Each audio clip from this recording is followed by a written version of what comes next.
Welcome to another episode of My Weird Prompts, an AI-generated podcast featuring the random prompts of Daniel Rosehill as answered by a revolving cast of friendly AI characters. Join us for deep dives into AI, technology, and whatever other random thing Daniel finds fascinating today. Subscribe on Spotify or your favorite podcatcher. Now, today's episode. This episode was generated using artificial intelligence. Please verify facts. Hi there, Herman and Corn.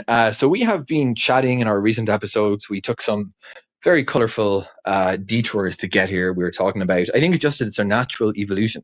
And I encourage anyone who's following these podcasts to check out the graph. It does need a bit of love and attention from me, the My Word Prompts webmaster. But we have this graph that connects the different topics we talk about in a beautiful node. So you can see, if you're interested in one subject, you can literally mouse across to the next node and see the episodes about a adjacent topic. And it makes me feel slightly less crazy in the kind of diversity of things that we talk about on this podcast. But I would love to chat today about the continuation across the nodes, where we talked about security encryption and we talked about intelligence agencies and the work of government in gathering intelligence. The work of national intelligence agencies has become a staple of Hollywood TV shows. We've all heard about names like the CIA, the NSA, GHQ, MI5, MI6, Mossad, the Shin Bet. And I guess you'd have the impression that these have always been things you'd assume that, well, countries have always been around, haven't they? Sort of. But whatever they were called, city-states or today's, conception of sovereigns, that they've always had a dedicated and professional intelligence service, whether that's, focused on signals intelligence or other work. And that's, I think, another thing that we might talk about in a future episode that I think is actually very interesting about the work of the intelligence services, especially in the US. When you think about the CIA and the NSA, let's say, people think that's it, but there's actually a whole huge intelligence community beyond that, including much smaller agencies. But the work of the intelligence community is actually pretty new. The concept that there's a standalone body, if I'm not mistaken, it dates back to around the World War period, and the British, the Secret Intelligence Service, actually pioneered the development of professional intelligence agencies, and then a lot of countries followed suit. Not every country has a dedicated intelligence function. Sometimes it's subsumed into police work, a specialized section of the police or army. I think in Ireland that's the case. But increasingly it's seen as a best practice to have a dedicated standalone body with its own budget for intelligence, whether that's working at the signals level, imaging, human intelligence, all the different ints like SAT-int that we talk about. The other thing about in the work of the intelligence communities that I think is interesting is that it's bound up with diplomacy to an extent. We have intelligence agencies when we're talking about overseas operations. The two fundamental differences between official cover, where sending countries use often vague and dubious sounding titles like cultural attaché in order to have spies on the ground, maybe at a station, that it's kind of, from what I gather, and this is, I think, another fascinating idea, kind of understood. They're kind of declared to the host country or the receiving country that we're sending these people. And that idea, I think, is very confusing. It's very confusing to me. I'm sure to a lot of other people that it seems to be totally against the concept of espionage, that you would basically tell a foreign government these people aren't really diplomats. But then you have non-diplomatic cover, those working under that form of without that protection, and they're kind of really don't have the protections afforded under the Vienna Conventions, and they're in a much more vulnerable condition, or position, I should say. So what I'd love to get into, Herman and Corn, is if we accept that intelligence agencies are a new concept, relatively new in the broad scheme of international affairs, it doesn't seem like a new thing that countries have wanted to know what's going on in other geographies. I think the The saying is that after prostitution, espionage is the second oldest profession, right? As mentioned in the Tanakh. Herman Poppleberry can correct me if I butchered that quote. So it's a very old thing. It's a very old need informing whether policy or military activity. But the actual consolidation of these development of professional intelligence agencies is actually kind of a post-war phenomenon. So I'd like to talk about that, Herman and Corn. Before the establishment, and let's talk about the establishment of the world's first professional intelligence agencies. What was it? Was there always this intermixing between the work of diplomacy, to the extent that it existed, and intelligence? And how did countries, without things like predating signals intelligence and all those functions, what techniques were they using back then to gain information about whether friend or foe that they thought could give them a strategic advantage in the chess game of nations, about which someone once said, it's often misattributed, that countries have no friends or allies, just permanent relations? I think I got that wrong again. Herman and Corn, I promised to use notes for the next prompt, but let's talk today about the work of the intelligence community, how new it is, and what happened before there were professional intelligence bodies doing this kind of work. Hey everyone, welcome back to my weird prompts. We are sitting here in our house in Jerusalem. The sun is just starting to hit the balcony, and we've got a fascinating topic to dive into today. I am Corn, and I am here with my brother, Herman Poppleberry, ready and reporting for duty. Our housemate Daniel sent us a really thoughtful prompt this morning. He was looking at how we talk about these massive intelligence agencies, like the Central Intelligence Agency or Mossad, as if they have always existed, but he pointed out that they are actually quite a modern invention. Right, and he got in wondering about how it worked before the 1940s. If you did not have a building full of analysts and satellites, how did a king or a general actually know what the other side was doing? It is that classic question of how we move from spies being individuals to intelligence being an institution. It is such a great angle because we often suffer from a bit of historical amnesia. We assume that because the need for information is ancient, the way we gather it must have always looked somewhat like it does now. But the professional, permanent intelligence agency is a very recent development in human history. Most of what we think of as the intelligence community only really solidified after the National Security Act of 1947. I remember we touched on some of the modern tech side of this back in episode 200, when we looked at the evolution of the modern artificial intelligence tech stack. But today, we are going way back. We are talking about the era of the human element and the physical letter. Exactly. And I think to really understand this, we have to start with the fact that for most of history, intelligence was not a department. It was a person. It was an ad hoc, temporary arrangement.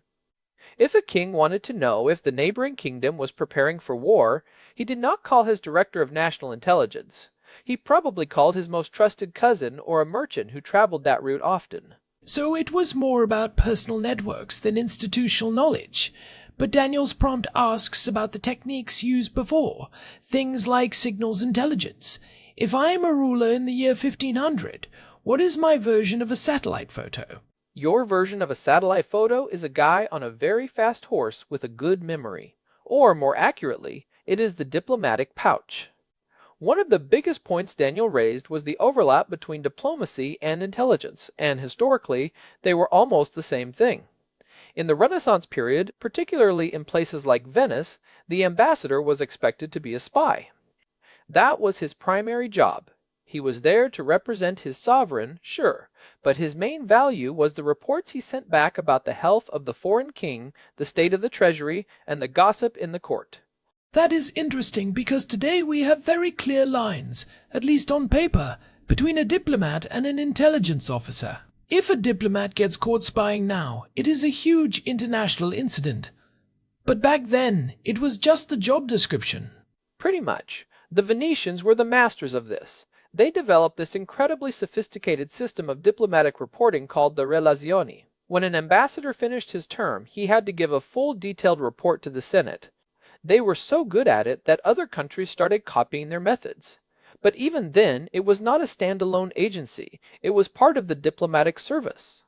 So if diplomacy was the legal side of it, what about the illegal side? The classic cloak and dagger stuff, We always hear about the second oldest profession. How did they manage those networks without a central headquarters? That is where it gets really interesting and a bit messy. You had people like Sir Francis Walsingham in the 16th century. He was Queen Elizabeth I's spy master. He is often cited as one of the fathers of modern intelligence, but he did not have an agency. He had a private network. He often paid his spies out of his own pocket. He was obsessed with protecting the Queen from Catholic plots, and he used every trick in the book. He used code breakers, he used double agents, and he was a master of what we now call postal interception. Wait, postal interception? You mean they were just opening everyone's mail? Oh, absolutely. This led to what were known as the Black Chambers or the Cabinet Noir in France. This is one of those specific techniques Daniel was asking about. From about the 17th century until the mid-19th century, almost every major European power had a secret office within their post office. Their job was to carefully open the mail of foreign diplomats and even their own citizens, read it, copy it, and then reseal it so perfectly that no one would notice. That sounds incredibly tedious. How did they reseal it without leaving a mark? We are talking about wax seals and specialized paper. They had artisans who were experts in forged seals. They would take a breadcrumb impression of the wax seal, create a quick mold, and then recast the seal once they were done reading the letter. They had chemists who worked on secret inks and developed ways to steam open envelopes without wrinkling the paper. In the Austrian Empire, the Geheime Kabinettskanzlei was so efficient they could intercept, copy, and return a letter to the mail stream in less than 2 hours. It was a highly technical, specialized field, but it was hidden inside the Postal Service. It was not its own agency. So the Postmaster General was essentially a high-ranking intelligence official. That is a career path you do not see much of anymore. But it makes sense. If all communication is physical, the person who controls the physical transport of that communication has all the power. Exactly. And that is a form of signals. Intelligence, really, just for a world without electronic signals. You are intercepting the medium of communication. But the jump to a permanent agency only happened when the volume and complexity of that information became too much for a few guys in a post office basement to handle. I want to dig into that transition point. Daniel mentioned that these agencies mostly date back to the World War II era. But what was the catalyst in the late 19th or early 20th century that made countries say, okay, we need a standing professional group for this? It was really the professionalization of the military and the rise of the nation state. In the 19th century, you started seeing the creation of military intelligence departments. In Britain, for example, they had the Topographical and Statistical Department. Notice the name. It sounds very boring and academic. They were making maps. But mapping a foreign country is the ultimate intelligence act. You are learning the terrain, the bridges, the supply routes. Right. If you are drawing a map of your neighbor's backyard, you are not just being a good cartographer, you are planning a visit. We saw a version of this in episode 324 when we talked about global flight tracking. The data is public, but the way you use it is what makes it intelligence. Exactly. And in the 19th century, this was called the Great Game. This was the Cold War between the British Empire and the Russian Empire over Central Asia. They sent out these young officers disguised as explorers or botanists or merchants. They were literally mapping the gaps in the map. They even used local agents called pundits, who were trained to walk in exactly equal paces and use prayer beads to measure distances for secret surveys. But even then, they reported back to their military units. There was no MI6 yet. So, when does MI6 actually enter the chat? Because that feels like the archetype of the professional agency. 1909, that is the big year. The British government realized they were terrified of German spies. There was this huge public mania in the United Kingdom at the time. People were seeing German spies behind every bush. So they created the Secret Service Bureau. It was tiny. It was basically 2 guys. One was Commander Mansfield Cumming, who became the first C. You know how in James Bond the head of MI6 is called M? In real life he is called C, because Cumming used to sign his notes with a C in green ink. And they still do that, right? The head of the Secret Intelligence Service still signs in green ink? They do. It is one of those great historical carryovers. But the point is, before 1909, the British did not have a permanent peacetime foreign intelligence service. They would spin things up during a war and then shut them down when the peace treaty was signed. The big shift was the realization that in the modern world, you cannot afford to start from scratch every time a war breaks out. You need a permanent memory. You need a standing library of secrets. That is a crucial point. The permanency is what defines the agency, but I am curious about the techniques during that transition. If we're moving away from just opening mail and toward more complex stuff, how did they handle things like cryptanalysis before computers? It was all linguistics and mathematics. During World War I, the British had a group called Room 40. It was part of the Admiralty, the Navy. They were scholars, people who studied ancient languages or complex math. When the British cut the German undersea telegraph cables at the start of the war, the Germans had to rely on radio, and once it is in the air, anyone can grab it. That was the birth of true signals intelligence, or SIGINT. Their biggest win was the Zimmermann telegram, which they intercepted and decoded, eventually helping pull the United States into the war. So the technology forced the institutionalization. You could not just have a merchant telling you what he saw in the harbor anymore.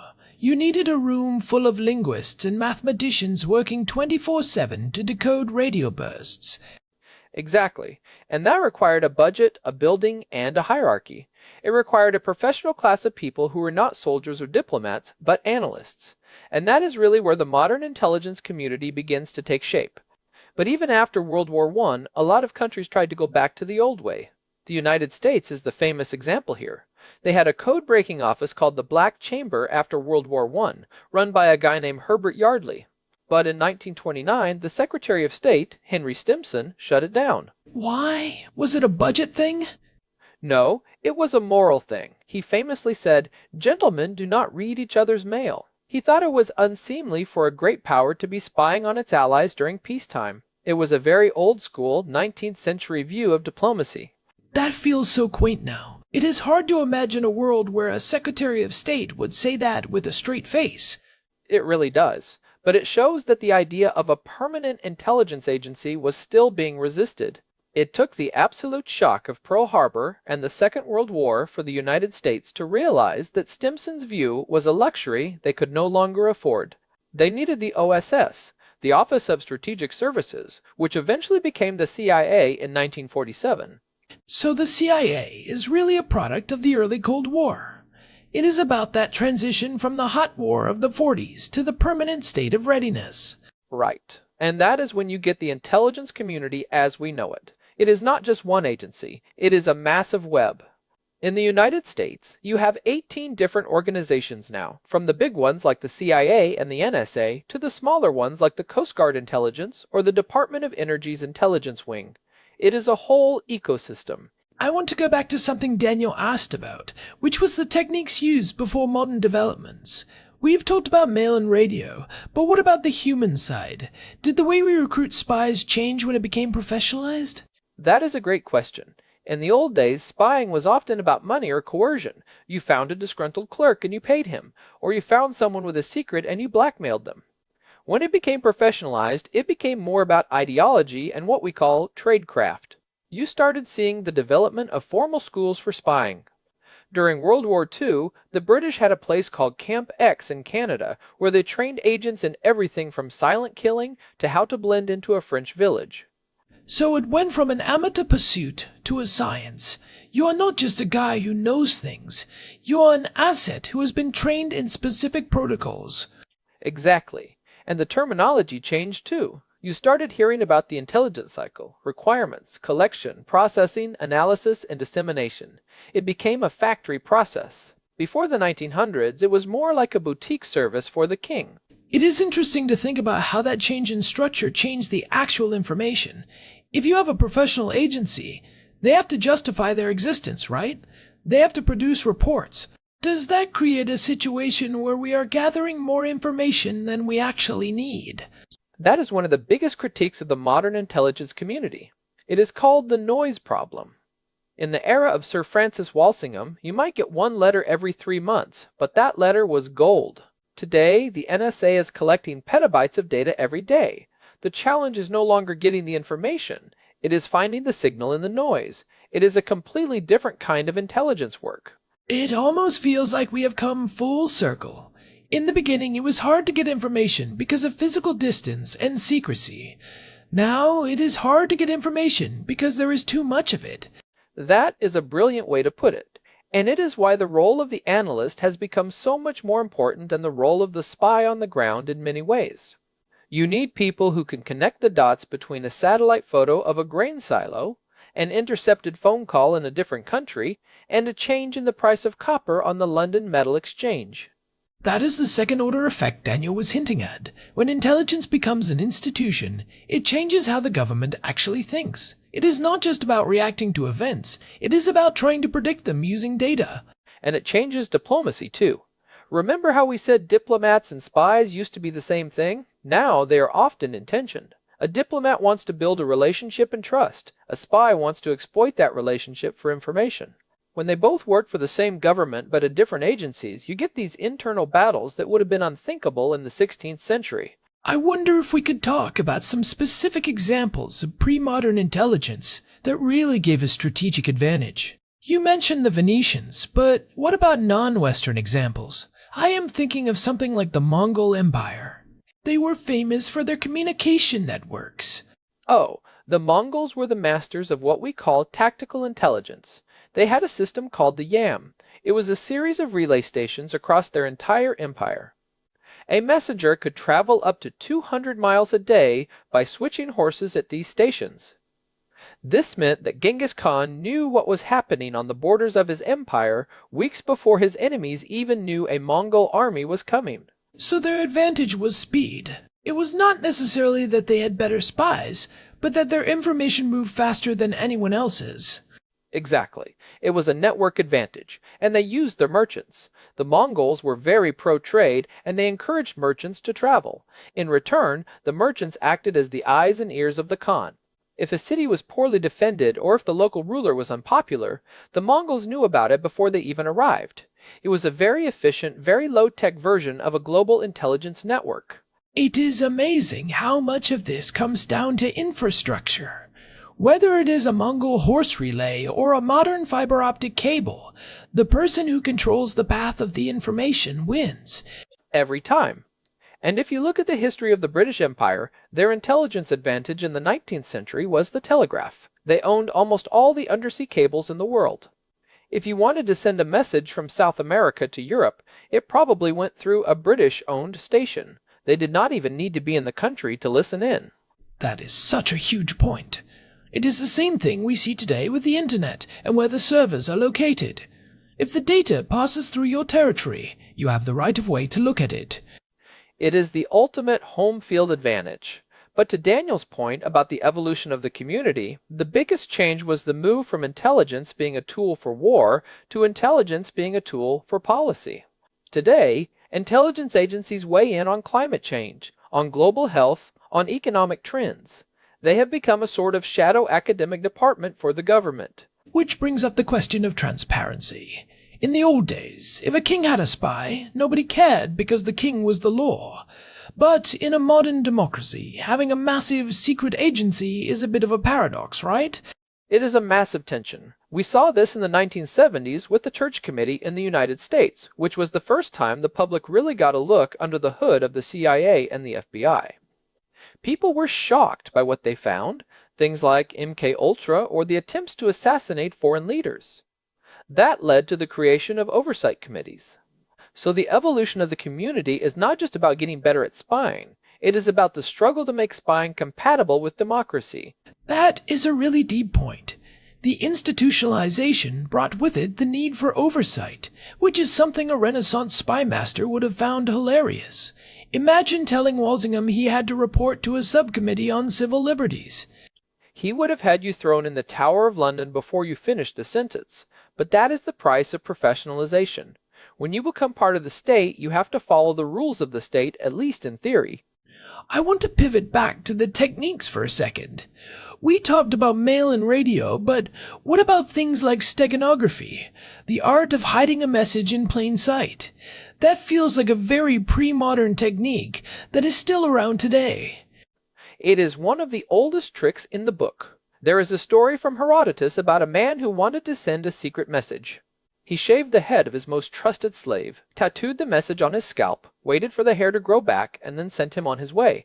When the slave arrived, the recipient just shaved his head again. That is the ultimate low bandwidth, high security communication. It takes months to send a tweet. Exactly. But it worked, and you see more sophisticated versions of that throughout history. Microdots in World War II, or today, hiding data inside the pixels of a digital image. The core concept is exactly the same. If the enemy does not even know there is a message, they cannot try to decode it. This really reinforces the idea that while the agencies are new, the human ingenuity behind them is as old as we are. We have always been trying to find ways to know what the other person is thinking while keeping our own thoughts secret. It is the fundamental game of human interaction. But I think Daniel's prompt really highlights that we are living in a very specific and perhaps temporary era of the large centralized agency.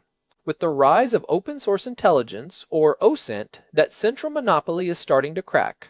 We are seeing this right now in 2026, where commercial satellite imagery and social media analysis are often faster than the official channels.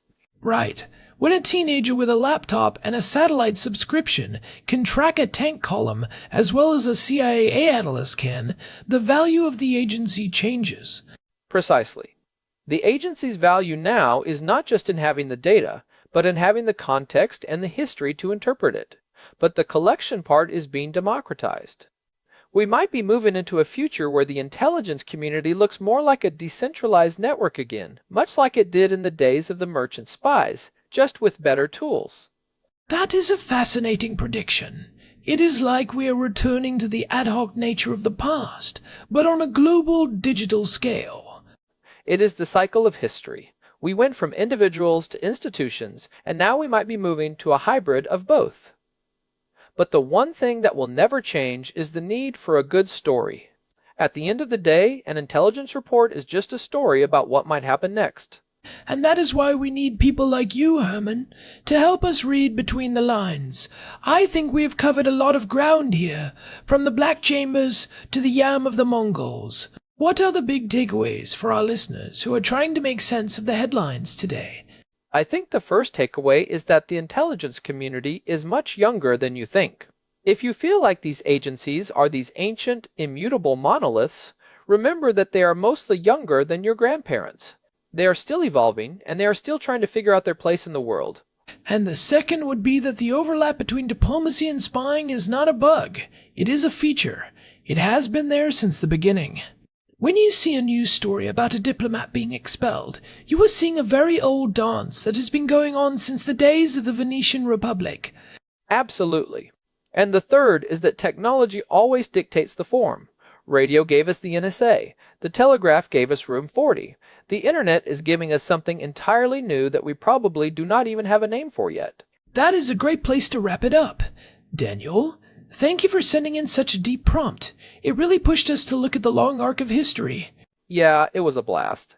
And hey, if you are listening and you have a weird question that pops into your head at an inconvenient moment, send it our way. We love diving into these rabbit holes. And if you have been enjoying the show, we would really appreciate it if you could leave us a quick review on your podcast app or Spotify. It genuinely helps other curious people find us. It really does. You can find us at our website, myweirdprompts.com, where we have the full RSS feed and a contact form if you want to get in touch. All right, that is it for this episode. I am Corn. And I am Herman Poppleberry. Thanks for listening to my weird prompts. We will see you next time. Until then, keep asking the weird questions. So, Herman, be honest. If you were a spy in the 16th century, what would your cover be? Oh, that is easy. I would be a traveling clockmaker. No one suspects the guy who is obsessed with gears and springs, but I would be listening to every tick of the court's gossip. I can see that. You would probably build a tiny microphone into a grandfather clock. Exactly. The original bug. Anyway, let's go get some lunch. Sounds good. Catch you later, everyone. This episode was generated using Gemini Flash 3. Text-to-speech engine was Chatterbox Turbo. Thanks for listening to another episode of My Weird Prompts, an AI-generated podcast featuring Daniel Rosehill's AI prompts as answered by a revolving cast of friendly AI characters including me, Cornelius the Sloth. Subscribe on Spotify or visit myweirdprompts.com.